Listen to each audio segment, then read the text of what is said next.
For most of his life, David was like a footnote in the story of the Carter family. He was there, but never the main character.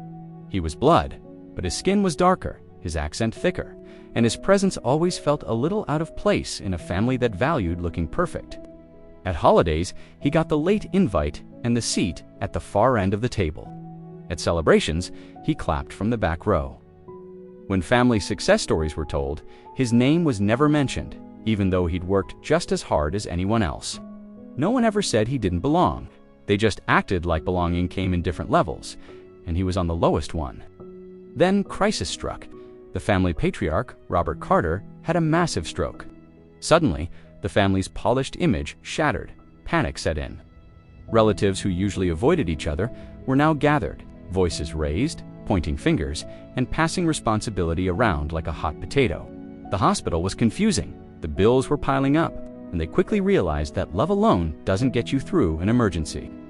That's when someone finally said it, almost as an afterthought. What about David? Suddenly, David's phone rang more than it ever had on any birthday. The tone was different, now softer, warmer. "Your family," they said, as if it were a brand new idea. You see, David was a nurse. He was calm, experienced, and knew how hospitals worked from the inside out. He was exactly what they needed. And David, being David, came without a second thought. He immediately took charge. He translated the complex medical jargon for them, stayed overnight at the hospital when everyone else went home, and held Robert's hand when the machines were the only things making noise. No one really thanked him, but they didn't have to.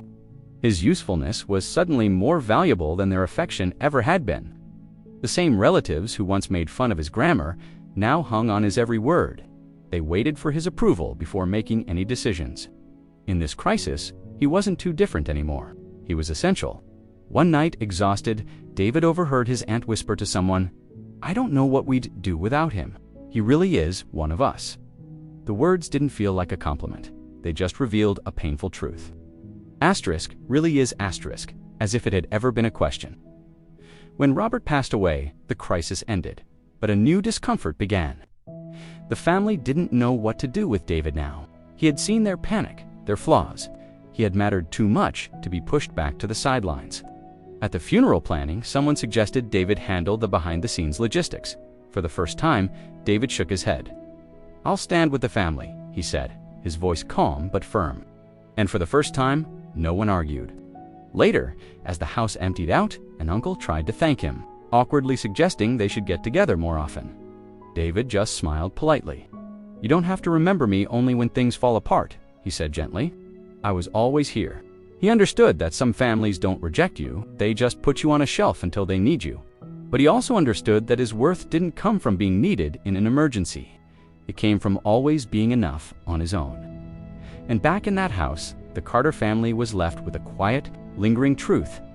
Belonging that only appears in a crisis isn't real belonging at all. And remembering someone only when you need them is the most honest and most heartbreaking confession a family can make. Thanks for listening. If this story resonated with you, consider subscribing for more content that makes you think. See you next time.